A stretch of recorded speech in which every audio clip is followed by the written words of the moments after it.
Nouvelle version d'OBS Studio, on arrive quand même à la 32.0, ça commence à faire, et je peux vous dire qu'elle apporte son lot de nouveautés qui plairont notamment à ceux qui aiment bien travailler leur scène pour proposer des streams originaux. Je veux bien sûr parler des amateurs de plugins qui seront enchantés par l'une des nouveautés de cette version qu'on va découvrir en fin de vidéo. Alors attention, à l'heure où est publiée cette vidéo, la version 32 d'OBS Studio est en bêta, et n'oubliez pas qu'une version bêta peut être instable et ou entraîner des incompatibilités avec certains plugins. Là c'est surtout pour tester et voir les nouveautés, la version finale sortira bien assez tôt et sera d'autant plus stable, donc pas besoin de se jeter dessus. Si vous voulez tout de même tenter cette version 32.0, alors on va faire simple, vous trouverez dans la description un lien sur lequel vous pouvez cliquer pour télécharger la version bêta. Ensuite on va installer OBS 32 en écrasant la version précédente si besoin, et les scènes et réglages seront conservés, pas d'inquiétude là-dessus.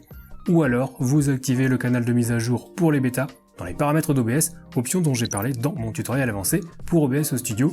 Donc si vous voulez en apprendre un petit peu plus sur OBS et découvrir à quoi servent ces différentes options, vous savez ce qu'il vous reste à faire. Mais qui dit nouvelle version dit aussi correctif, et peut-être que vous étiez concerné par un des bugs qui ont été corrigés, donc on va regarder ça vite fait. Alors déjà il y a eu le bug fixe d'un crash sur les sources médias quand un certain type de fichier vidéo était joué. Ensuite on avait l'échelle de couleurs qui pouvait être incorrecte avec l'encodeur AMD AV1, codec AV1 qui devait arriver sur Twitch en même temps que les streams en 1440p voire en 4K, et vu que les tests en 4K ont été écourtés, à mon avis on n'est malheureusement pas près d'avoir du AV1 sur Twitch, c'est comme ça. Alors on a un autre bug fixe concernant l'encodeur HEVC qui pouvait provoquer des problèmes de lecture de fichiers en cas de drop de frame durant l'encodage. On avait aussi la barre de scroll qui pouvait devenir invisible avec les thèmes Light et Rashni, qui sont deux thèmes présents de base dans OBS. Et on a eu aussi le bug fixe du fractionnement avec le MP4 hybride qui ne fonctionnait pas comme prévu dans certains cas. Alors le fractionnement automatique des fichiers durant un enregistrement, c'est quelque chose qui peut s'avérer très pratique, donc si vous faites des enregistrements de gameplay, vous pouvez jeter un œil à mon guide montrant comment bien enregistrer avec OBS. Je mentionne justement cette option de fractionnement. Donc finalement relativement peu de correctifs cette fois. On en a également quelques-uns qui concernent macOS, je laisse le soin aux intéressés de lire le changelog de cette version 32.0 d'OBS, le lien est dans la description. Et au passage, si vous testez justement cette version et que vous avez un quelconque souci, eh bien n'hésitez pas à poser vos questions dans les forums d'aide du Discord communautaire Zéro Absolu. On fera au mieux pour vous répondre dès qu'on aura un petit peu de dispo. En ce qui concerne les changements apportés à cette version 32, on a des petites choses sympas qui vont, entre autres, préparer le terrain pour les prochaines mises à jour d'OBS. Et on commence avec les widgets personnalisés, et là on est en plein dans le futur d'OBS. Tout est parti de cet utilisateur qui, en mars 2023, avait suggéré l'ouverture d'une fenêtre pour la gestion des collections de scènes. Et oui, parce qu'à l'heure actuelle, la gestion de ces collections se fait via un simple menu et une liste relativement austère. L'idée c'était donc d'avoir une fenêtre à la place de tout ça, comme celle pour les paramètres d'OBS par exemple, permettant ainsi une gestion plus souple des collections de scènes. Et bien ce système a été retenu et, en prime, il servira potentiellement à l'avenir pour d'autres widgets et fonctionnalités. Alors on sait pas encore quels seront ces fameux widgets, mais je sais pas pour vous, moi j'ai quand même vraiment envie de voir comment ça va évoluer au cours des prochaines mises à jour. Tiens, au passage, si vous cherchez à personnaliser votre stream avec des overlays stylés, des alertes qualitatives, des bannières, des panneaux de chaîne Twitch, des émoticônes, rendez-vous chez mon partenaire Owned, vous y trouverez tout pour habiller votre stream et votre chaîne Twitch, YouTube, etc. Il y a un très grand choix d'éléments et avec le code TOMTOM, vous aurez 55% de réduction sur toute la boutique, donc profitez-en tant que ça dure. Et nous, on retourne au changelog. Alors je vais passer rapidement sur l'implémentation du moteur de rendu Metal, parce que déjà ça concerne que macOS. Et pour éviter que ça devienne trop technique, on se contentera de dire que ça pourra améliorer éventuellement les performances d'OBS, donc ça c'est quand même plutôt une bonne chose. Pareil en ce qui concerne les améliorations sur la gestion de l'audio dans OBS, avec notamment des changements opérés sur la logique de déduplication de l'audio. Bon alors en gros, ça va améliorer la gestion des sources audio et couvrir davantage de cas de figure, incluant par exemple les groupes, mais aussi les canevas multiples, donc pour le multistream essentiellement, et les scènes imbriquées, puisqu'on peut mettre uniquement des sources audio dans une scène et s'en servir en tant que scène imbriquée. Ça vous devez le savoir si vous avez regardé mon astuce à ce sujet. On a également droit à un changement permettant d'empêcher justement la duplication de l'audio quand le monitoring d'une source a été réglé sur surveillance et sortie, et que le périphérique d'écoute est également capturé. C'est un cas particulier, mais c'est toujours ça de prix. Au chapitre des changements, alors on trouve aussi la mise à jour des paramètres par défaut pour les encodeurs AMD, une précision améliorée pour les marqueurs de chapitre qui sont utilisés avec le format MOV ou le MP4 hybride, et surtout les plugins qui ne sont pas compatibles avec la version actuelle d'OBS qui ne seront désormais plus chargés. Ça va éviter un bon petit paquet de crash, ce qui n'est pas pour me déplaire étant donné que c'est ce qu'on constate sur Discord, ça arrive quand même assez souvent que des plugins trop vieux fassent planter OBS. Et ça tombe bien qu'on parle de plugins puisqu'on va y revenir dans un instant.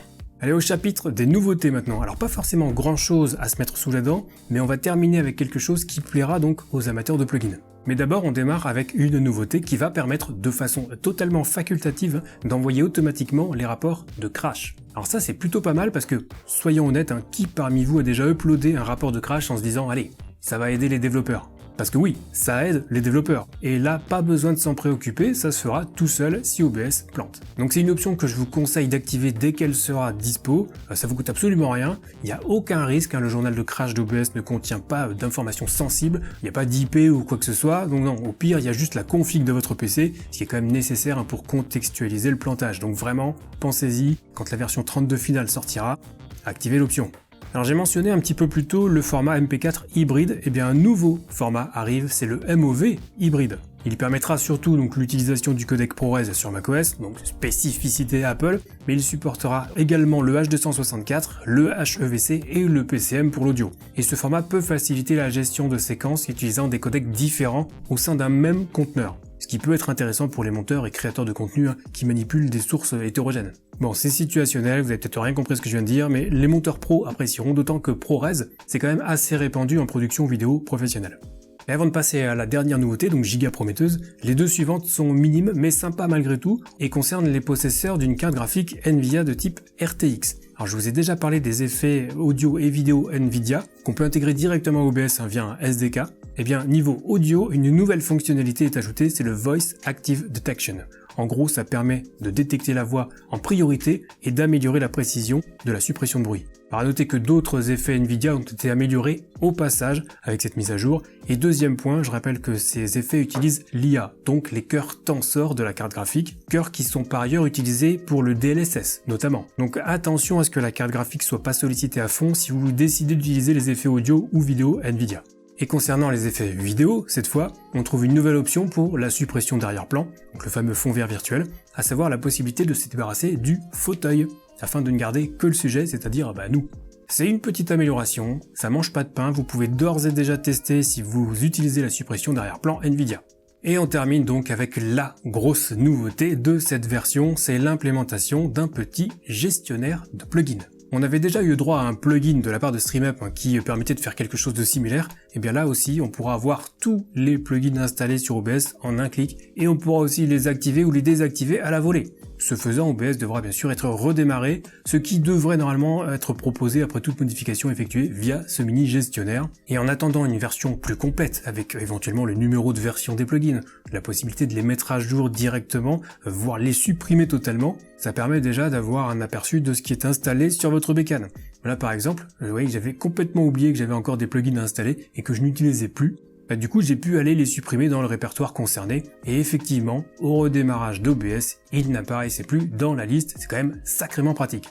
Alors évidemment, si vous n'utilisez pas de plugin, cette fonctionnalité, vous en touchez une sans faire bouger l'autre. Mais comme vous êtes de plus en plus nombreux à en utiliser, je pense notamment au plugin Stream Elements pour le multistream, que j'ai présenté dans une vidéo précédente, et qui est l'une des façons les plus simples de multistream en fait, et bien c'est une feature dont on attend de pied ferme la version finale. En tout cas, moi, je l'attends, c'est clair et net.